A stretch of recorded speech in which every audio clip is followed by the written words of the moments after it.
A warm welcome to you anywhere around the world to Nationwide. I'm Ayodeji. I'm Makinde, and we'll be bringing you the latest updates from around the nation. So let's get started.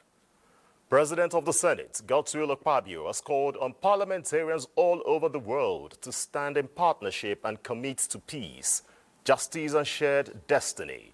He stated this in his remarks at the ongoing 6th World Conference of Speakers of Parliaments hosted by the Inter-Parliamentary Union IPU in collaboration with the United Nations Geneva, Switzerland, with the theme, A World in Turmoil, Multilateralism for Peace, Justice and Prosperity for All. Akpabio noted that the world now being a global village and nations face armed conflicts, climate disruption and youth disillusionment. Parliament should legislate to secure the future. Akpabio highlighted Nigeria's successful executive-legislature partnership, citing key laws passed to address insecurity and rebuild trust, including Control of Small Arms and Light Weapons Act, Terrorism Prevention and Prohibition Act, and Out-of-School Children Education Acts.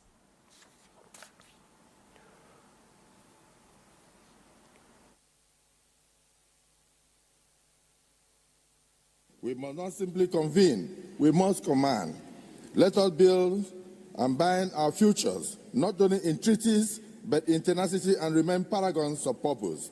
As parliamentarians, let us commit to collaboration and the courageous pursuit of solutions that transcend borders and partisan divides. The Northern Senators Forum has expressed deepest condolences to the people of Zanfara State, particularly the families of the victims who lost their lives in the recent kidnapping incident in Koronamoda local government area and killing of at least 35 innocent civilians despite ransom payments.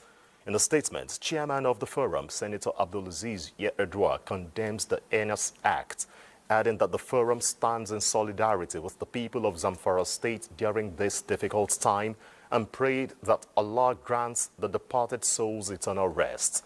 The Forum urged security agencies to collaborate with local vigilantes to ensure that those responsible for these atrocities are brought to justice and called for proactive approach in response to security threats and intelligence sharing. It also commended efforts of President Bola Tinubu for his continued support to the security agencies, including funding and recent mass recruitments. Deputy Speaker of the House of Representatives, Benjamin Kalu, has withdrawn the Indigenship bill before Parliament to allow for further legislative consultations. The bill, sponsored by the Deputy Speaker and 6 other members of the House of Representatives, sought to alter the 1999 Constitution as amended to guarantee indigent status to persons by reasons of birth or continued residence for a period of not less than 10 years or by reason of marriage. In a statement on Tuesday night, Kalu, who doubles as chairman of the House Committee on Constitution Review, said the withdrawal of the controversial bill has become necessary, despite scaling second reading in the light of constructive feedback received from various stakeholders. He noted that the bill analysis forwarded by the National Institute for Legislative and Democratic Studies, NALDS, also compelled him to step down the bill.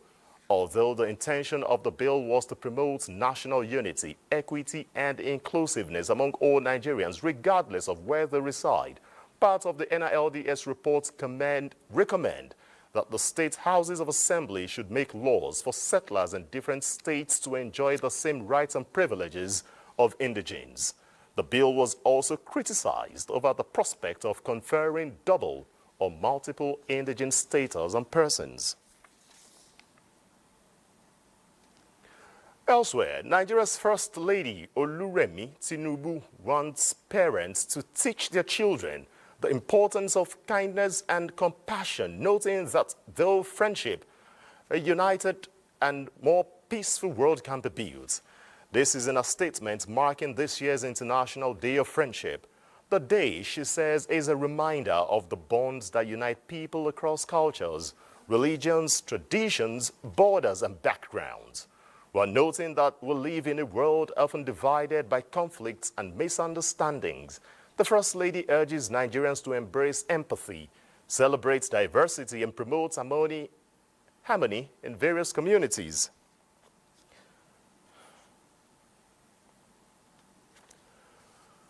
Let's also tell you that the Nigerian National Petroleum Company Limited, NNPC Limited, has officially ruled out the sale of the Port Harcourt refinery, reaffirming its commitment to completing high-graded rehabilitation and retention of the plant. The Group Chief Executive Officer of NNPC Limited, Bashir Bayo Julari, announced this at the company's town hall meeting at the NNPC Towers in Abuja. He noted the position isn't a shift, rather it is informed by ongoing detailed technical and financial reviews of the Port Harcourt, Kaduna and Warri refineries. In a statement by the company, the ongoing review indicates that the earlier decision to operate the Port Harcourt refinery prior to full completion of its rehabilitation was ill-informed and sub-commercial. The company reiterated that although progress has been made on all three refineries, the emerging outlook calls for more advanced technical partnerships to complete and high-grade the rehabilitation of the Port Harcourt refinery. Thus, selling is highly unlikely as it would lead to further value erosion. The town hall served as more than a performance update. It was an opportunity for candid and constructive engagements. The Executive Vice President presented progress reports from the upstream, downstream, finance, business services, gas, power, new energy, and other businesses, highlighting operational achievements, ongoing reforms, and areas requiring attention. The announcement reinforces NNPC's mandate as a strategic custodian of national energy infrastructure and reflects a firm resolve to deliver on the complete rehabilitation and long-term viability of Nigeria's refineries. It also signals community continuity in the federal government's broader energy security objectives and commitments to retaining critical assets under national control. Well, let's go over now to Lagos, where residents of Ikorodu State have witnessed a major step towards improved transportation and economic inclusion as the Nigerian Consumer Credit Corporation, Credit Corp, in partnership with other stakeholders, held a tricycle distribution initiative to members of the Tricycle Owners Association of Nigeria.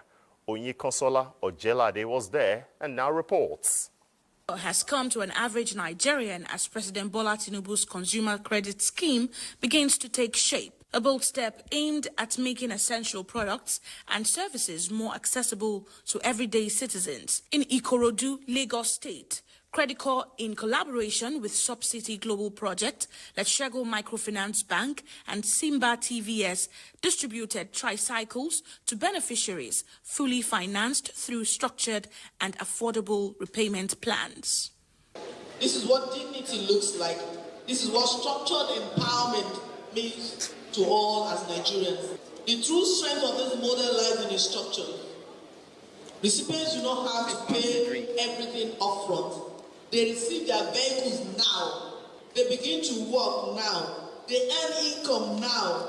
And they pay gradually until they fully own the assets. The cycle of this empowerment and responsibility is at the core of sustainable development of the federal government initiative in reducing the rate of unemployment among the Nigerian youth.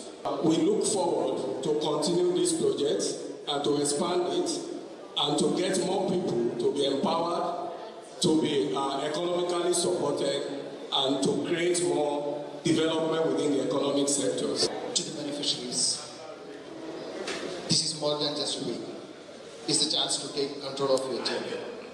Own it, grow with it, let it be a start of something great.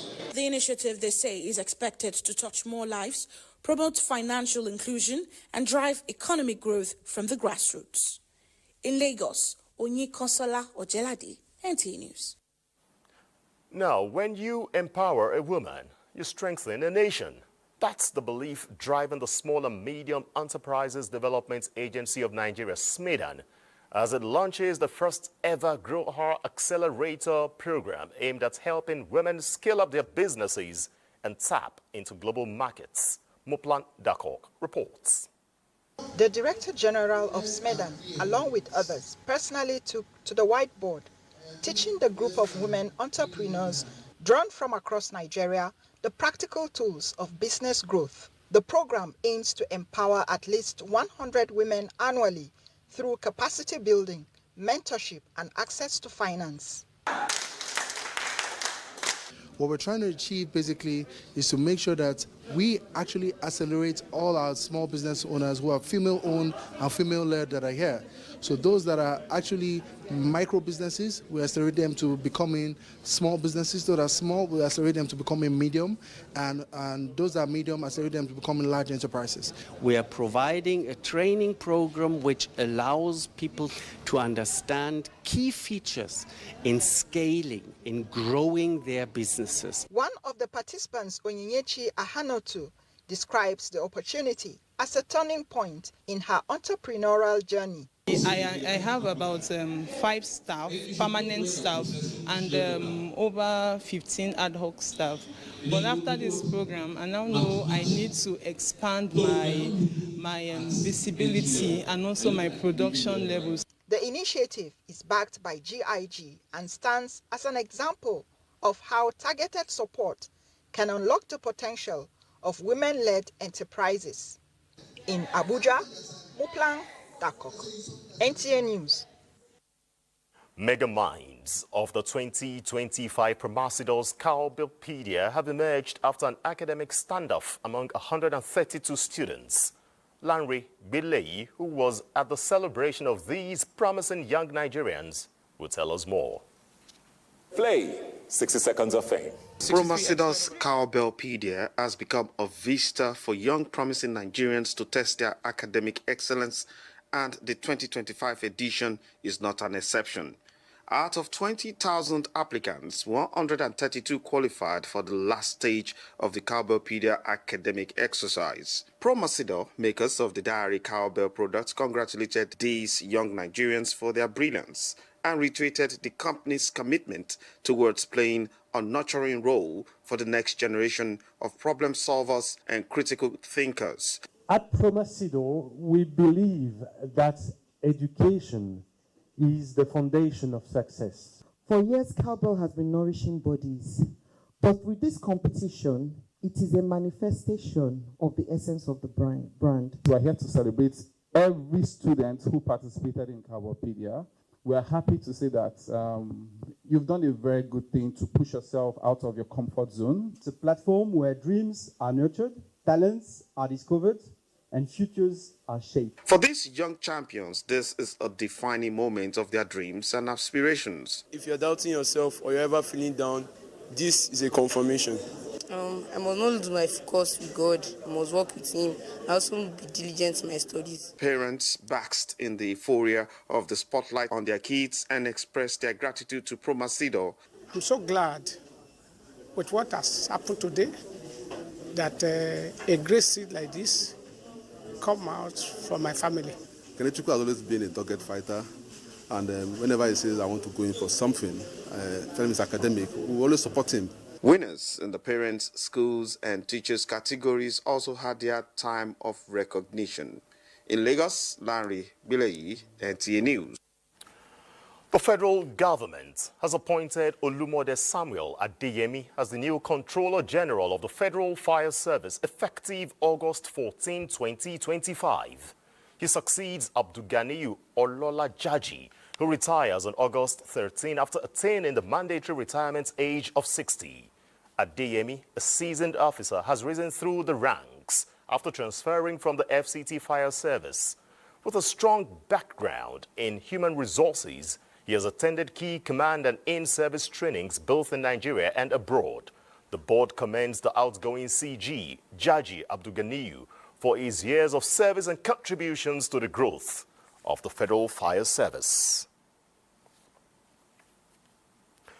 Now, science remains pivotal in tackling global challenges such as climate change and disease, shaping public policy and guiding personal choices. Although the field has long been male-dominated, women continue to break barriers and make remarkable contributions. In this report, Abiola Ariyo examines the journey of women in science with a spotlight on their struggles and successes. Investigations show that science continues to evolve and permeate everyday life as it has transformed nearly every aspect of human existence. In recent years, however, Nigerian women have made remarkable progress in science, technology, engineering, and mathematics, STEM, challenging traditional gender roles and contributing significantly to national development. We are happy because we are not where we were 5 years ago. We believe that we have made a lot of progress now. The story have always been women have been underrepresented in so many fields, most especially in STEM.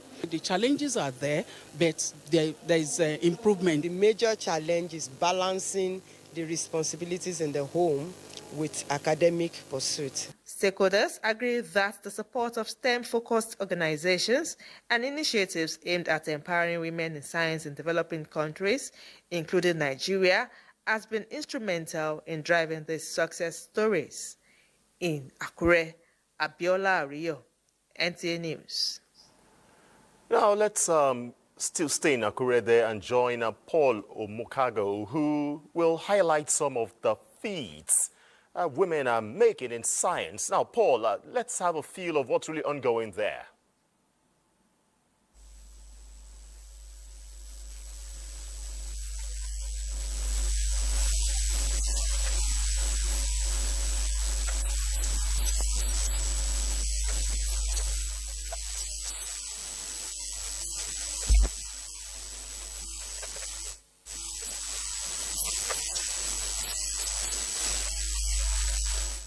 Some challenges with the audio of Paul, but surely in the course of the bulletin would try to establish contact with him to have that update on women in science.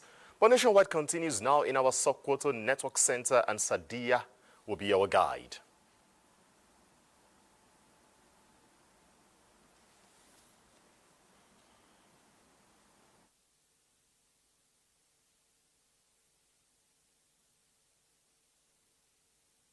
Welcome to Sokoto.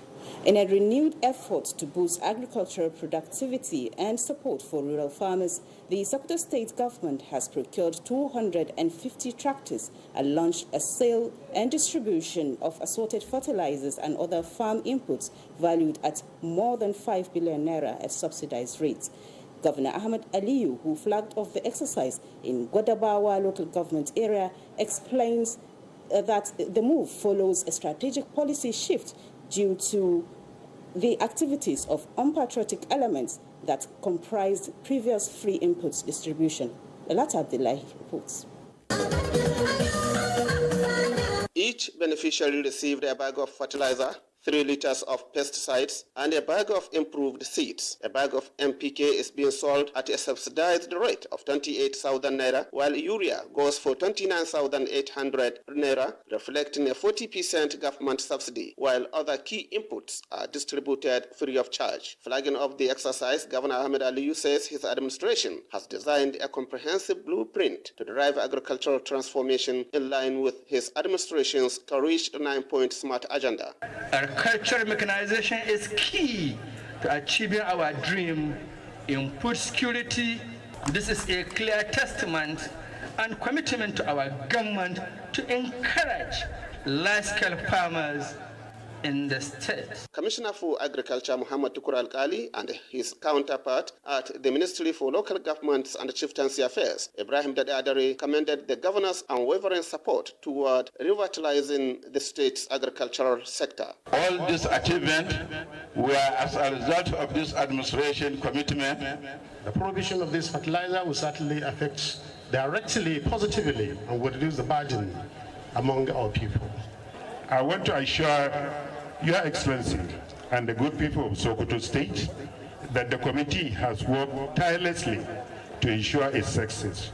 Sultan of Sokoto, Muhammad Saad Abubakar, represented, charged those entrusted with the distribution to uphold transparency and accountability while encouraging farmers to make best use of the inputs. A total of 105,800 bags of assorted urea and NPK fertilizers are earmarked for sale across the 23 local government areas of the state, alongside 12,800 bags of improved seeds to be distributed free. In Sokoto, Dalhatu Abdullahi, NTA News. Governor Ahmed Aliyu of Sokoto State has reaffirmed his administration's commitment to providing decent shelter and support for victims of banditry and natural disasters across the state. He gave the assurance during an inspection of 100 newly completed housing units for internally displaced persons in Ilele local government area. Abdullahi Ilalu reports. The project is a collaborative effort between the state government and the UNDP to provide decent shelter for internally displaced persons from the eastern part of the state. Governor Ahmed Aliyu, who inspected some of the completed houses, expressed satisfaction with the quality and timely completion of the work. He urged other contractors handling state government projects to emulate this standard. Governor Ahmed Aliyu emphasized that his administration will not relent in protecting all investments made by the state. Want to assure our internally displaced brothers and sisters of my administration determination to ensure their welfare. If expanded to other areas, such projects will go a long way in bringing relief to the IDPs before finding lasting solutions to the root causes of their displacement. In Sokoto, Abdullah Omar Ilalu, NTA News. It's now time. You're welcome back. Kano is realigning its policies on climate change through the presentation of a robust document that seeks to ensure sustainable actions to convert future environmental threats. Yohannes Hassan Barrow, who is standing by in Kano, reports that the policy document became necessary, especially now that climate change has significantly altered the ecosystem in Kano State. Well, thank you. The newly launched Kano Climate Change Policy document highlights a range of climate-related challenges confronting the state, including rising temperatures, erratic rainfall patterns, desertification, and increasing cases of flooding. One good thing about the policy is that it has a critical component that it seeks to address, ranging from environmental pollution control law and the Kano State Environmental Waste Control, which is written in both English and Hausa language to ensure wider coverage of these laws so that it will be fully implemented. People from across the world attended the launching of the book to ensure accelerated action and deeper collaboration. There are issues that has to do with land, air and water pollution control also in the policy documents, and Kano State government is saying that the policy has come to stay and it will ensure sustainability in the implementation of these laws. And I have no doubt with the extent of commitment I witnessed in the Ministry of Environment and Climate Change, this is a reality. Kano is among the states that has a high population in northern Nigeria, a number of industries, close to 4,000 micro, small and medium industries that operate. And in the process, these industries emit carbon into the atmosphere, which are the major contributors to these climate change issues. And the Kano State government is trying as much as it can to ensure that these laws are being enacted to provide for the control of this emission, which is among the contributors to the issue of climate change. And when these are addressed, then surely the 13th goal of the Sustainable Development Goals, which is set to be attained by the year 2030, the climate action issue will be addressed.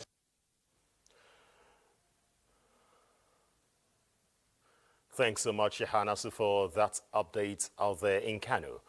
Let's also tell you that Sultan of Sokoto and President Supreme Council for Islamic Affairs, Muhammad Saad Abubakar, has called for the cessation of the ongoing hostilities in Gaza, which has left numerous women and children starving to death, with the numbers rising daily.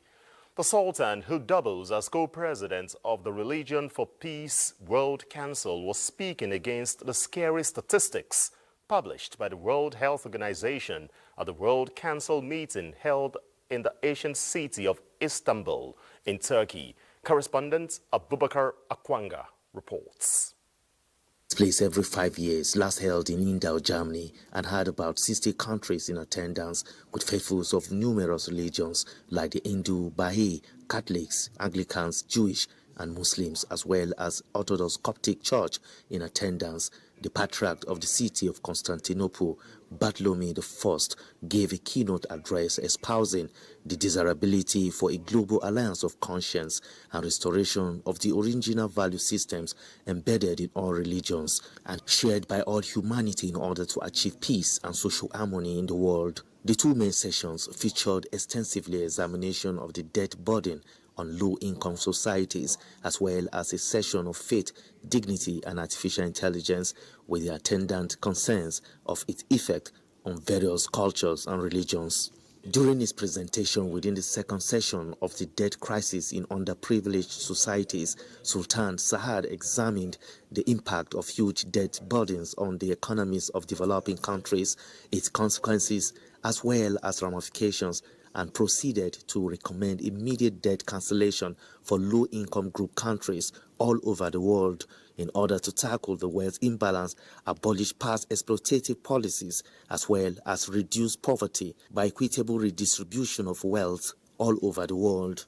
And then whatever money accrued from such reliefs must be used, I say must be used to develop our communities, that people will live a better life. Minimal life, somebody must live just to live. The two sessions witnessed robust contributions from technocrats, religious groups, gender advocates, scholars, as well as royalty. At the end of the council meeting, 9-point set of resolutions read by the Secretary General, Dr. Francis Courier, were unanimously agreed upon by the august body, among which was the resolution to call on war leaders to halt the genocide in Gaza immediately. The Sultan, who is the President of the Nigerian Supreme Council for Islamic Affairs in Nigeria, also commended the federal, state, and local government councils for their consistent support and efforts in the areas of health and education in the country. Religion for Peace World Council is an inter-religious, interfaith organization of the United Nations with its headquarters based at the United Nations building in New York. The council's next General Assembly meeting is scheduled for Abu Dhabi in 2030. Abubakar Akwanga, NTA News. The Cardinal Onaiyekan Foundation for Peace has reiterated its commitment towards building bridges of peace, fostering dialogue and empowering leaders across Africa. The founder, John Cardinal Onaiyekan, made this known at the Interreligious Dialogue on Conflict Transformation and Mediation. Omenka Amarachuku completes the report.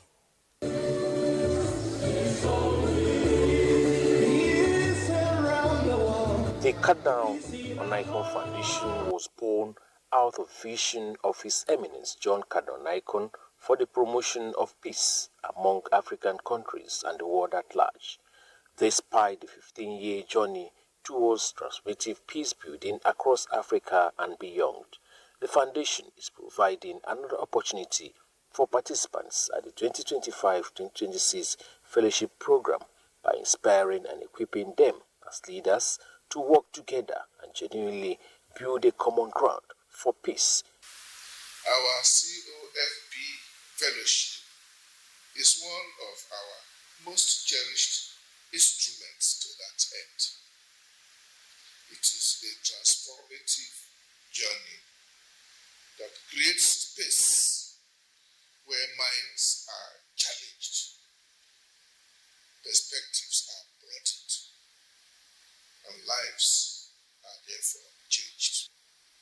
We are all called to be peacemakers, and to build peace, to make peace, we must also be defenders of justice. COFP Fellow, your calling is therefore to disturb the silence of complacency and ignite conversations that heal, that unite, and that truly transform.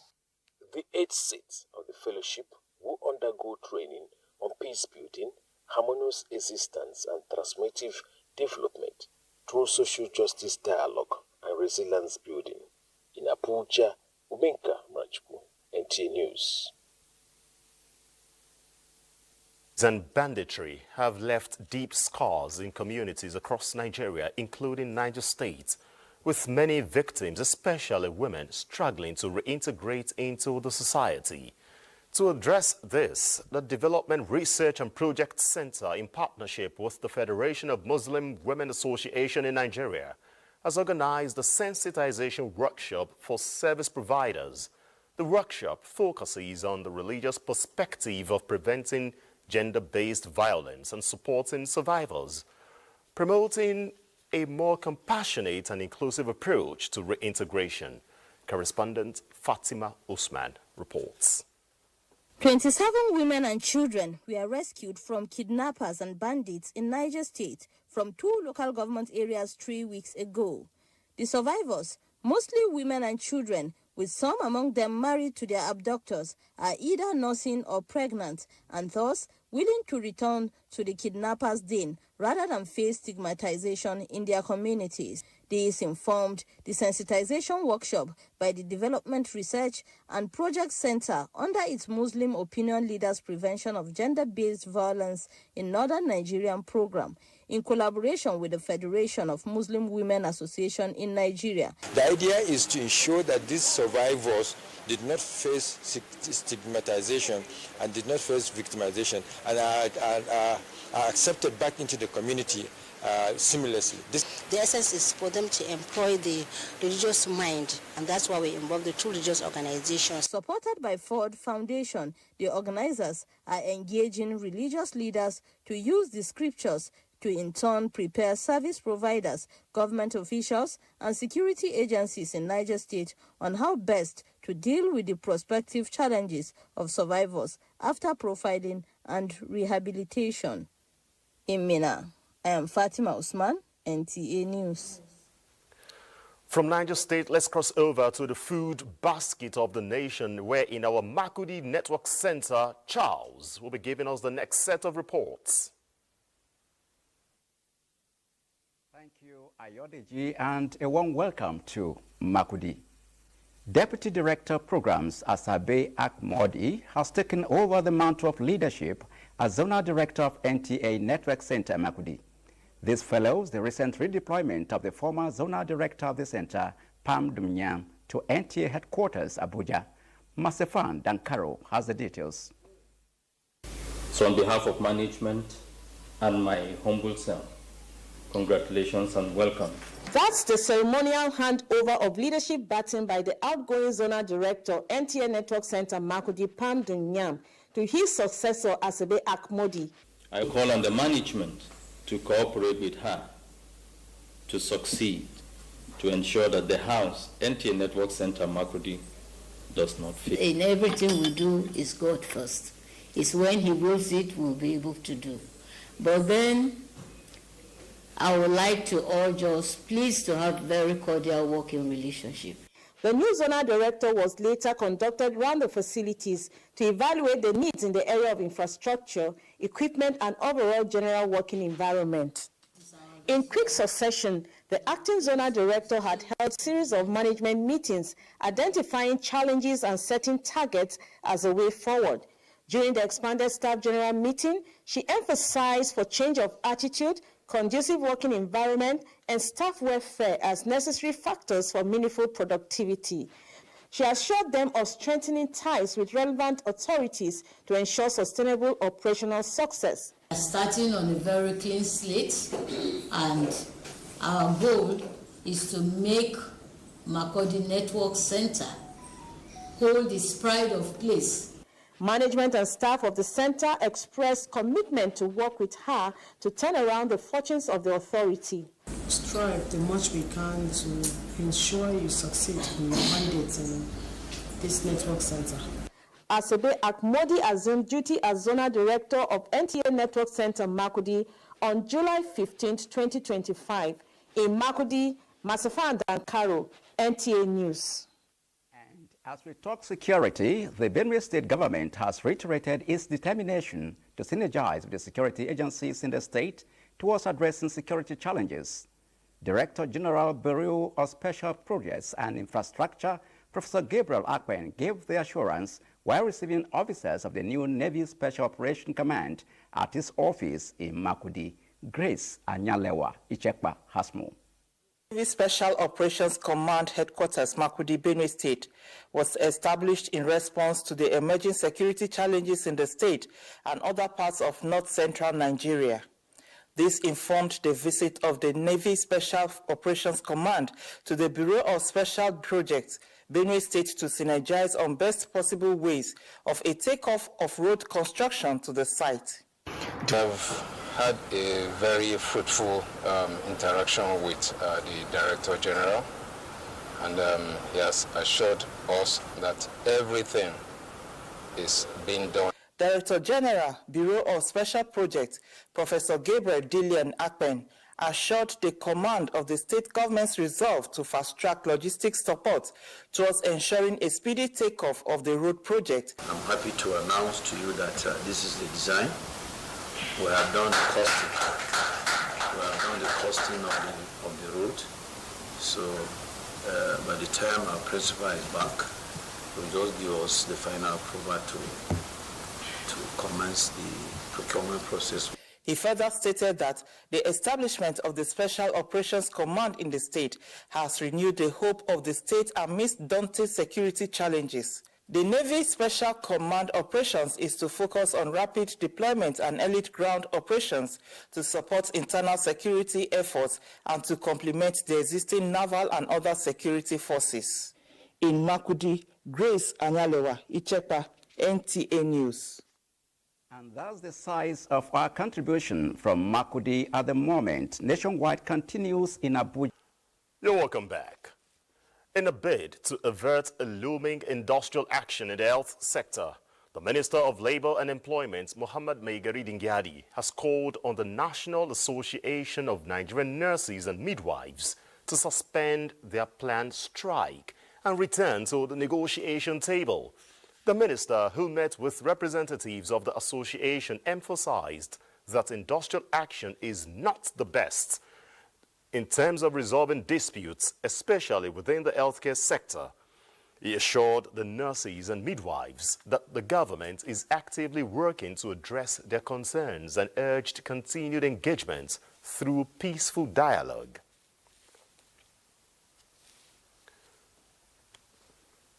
Few days after resumption of office as the national chairman of the governing All Progressives Congress, members of the Progressives family have continued to throw their weight behind the new party helmsman.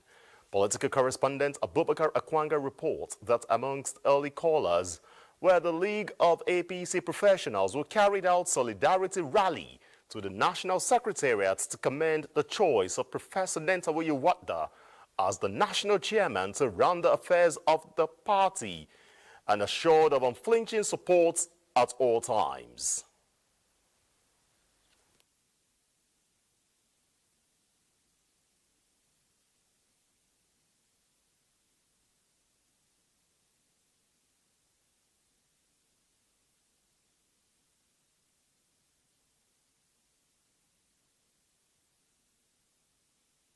Chairman that we know that has so much integrity, a chairman that is carefully selected. We want to thank Mr. President and the APC governors that have made it possible for your emergence as the national chairman. No party in Nigeria ever has provided social protection for the young people more than this party. No vacancy for any political party. APC, APC. Professor Nentawe Wadda appreciated the group for identifying with the leadership of the party and pledged to carry everyone along in the building of the party for success in all future elections, while urging them to be loyal and believe in the renewed hope agenda. In another development, following speculations of his planned return to the People's Democratic Party, PDP, the presidential candidate of Labour Party in the 2023 general elections, Peter Obi, has debunked the rumor and reaffirms his commitment to the coalition with the African Democratic Congress, ADC. In a statement, Peter Obi says he has joined the coalition to build a new Nigeria and has no intention whatsoever of returning to the People's Democratic Party, PDP, or any political formation that does not fully align with the movement's progressive values and the aspirations of millions of Nigerians. It says this is not the time for political games or recycled narratives, but time for unity, integrity, and a sincere commitment to the Nigerian project. He encourages his party members to remain steadfast and focused. The focus of the 28th National Stakeholders Consultative Forum on Human Trafficking in Nigeria was to assess what has worked at both national and subnational levels, identifying areas needing improvement and re-strategize in the fight against human trafficking for greater impact in the coming year. Correspondent Amina Baba Suleiman reports that this year's theme is Human Trafficking is Organized Crime and the Exploitation. This in Nigeria has become a pressing concern for the National Agency for the Prohibition of Trafficking in Persons, NAPTIP, with a particular focus on the victimization of women and children. Records indicate that an estimated 750,000 to 1 million people are trafficked annually in Nigeria. Approximately 75% of trafficking occurs across states, 23% within states, and 2% involve cross-border trafficking. With the National Action Plan, Director General Binta Adamu Bello of NAPTIP emphasized the need for enhanced collaboration and the development of effective strategies to address this pervasive crime affecting numerous vulnerable individuals nationwide.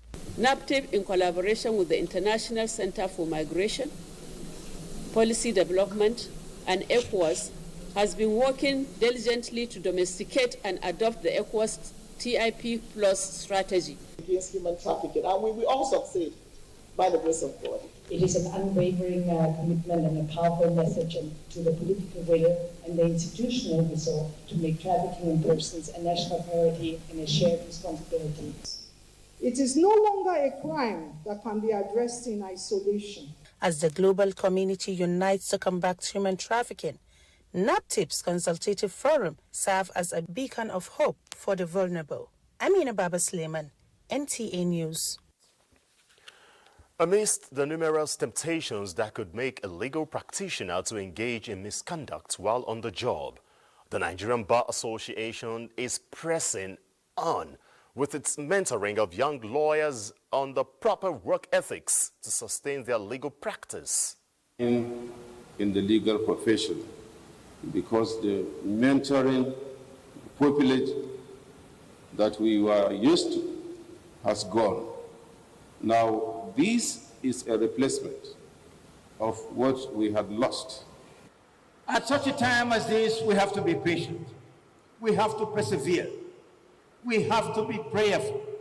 Now, any lawyer can practice right from the word go. But with this, we can now know how we can move forward, and that is the reason for this. Legal practitioners have been debarred in the past, and the NBA wants to change that narrative for the benefit of society at large. Students of the Faculty of Law at the Ahmadu Bello University, Zaria, say they are fully determined to pursue public interest litigation activities and advocacy through the law clinic instituted to enhance their legal skills. To this end, a delegation from the university visited management of the NTA to seek understanding and collaboration to achieve this new aspiration.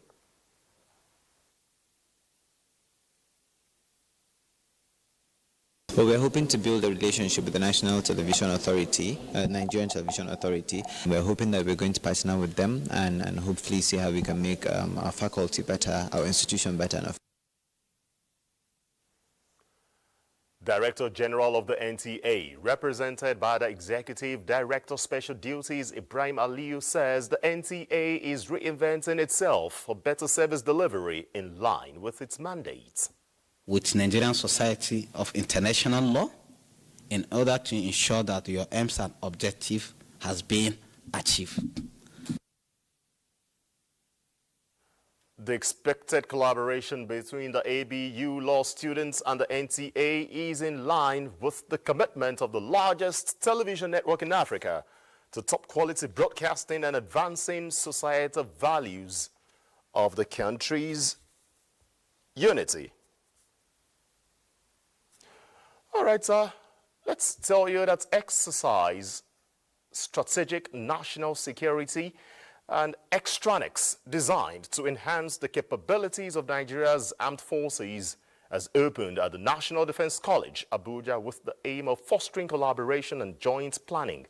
Defense correspondent Naja'atu Tijani reports that the exercise performed by NDC Course 33 will have a direct impact on national security. War colleges play a role in simulating Nigeria's complex security environment, and these key players from the Nigerian Army, Navy, Air Force are about to get a chance to show their problem-solving skills in such a simulated, complex scenario. Accordingly, the professional military education at this level attempts to practice decision-making during national security crisis through role play. This year's project has been redesigned to exercise and synchronize multiple staff. In a message delivered to key players at Extranics, the Chief of Defense Staff notes that this defense and problem-solving exercise will test the limits of strategy. It introduces critical operational insight that, when integrated, reflects the true character of modern joint warfare and national defense strategy. In 2025 alone, there have been several counterinsurgency operations to surmount complex threats, and the National Defense College says Extranics will offer the opportunity to anticipate and further counter emerging ones. Organizers of Stranex say what they do here will serve as a launchpad, having a direct impact on theater of operations. Past Extranex events have also focused on achieving operational efficiency. Naja'atu Tijani, NTA News. And to a bit of sports, the Director General of the Mariam Babangida National Women's Center, Dr. Asabe Velita Bashir, joins other Nigerians in congratulating the Super Falcons on their historic victory at the 2024 Africa Cup of Nations, which held in Rabat, Morocco, describing their win over the Moroccans to claim a 10th WAFCON title as a great achievement that has affirmed Nigeria's status as the best in Africa. She notes their flair and doggedness even when they trailed 2-0 in the first 45 minutes before rallying back to beat the Moroccans 3-2. In her words, they came, saw and conquered, dominating African football, which was a show of powerful strength and unbreakable spirit of the Nigerian women. The Director General of the Mariam Babangida National of the Center was elated in the victory, reaffirming a commitment and enshrining initiatives that will support and empower women and girl child in Nigeria. And that's nationwide. I'd like to thank you for your time. I'm Ayodeji Makinde. On behalf of the entire production crew, enjoy the rest of our broadcast. Bye-bye.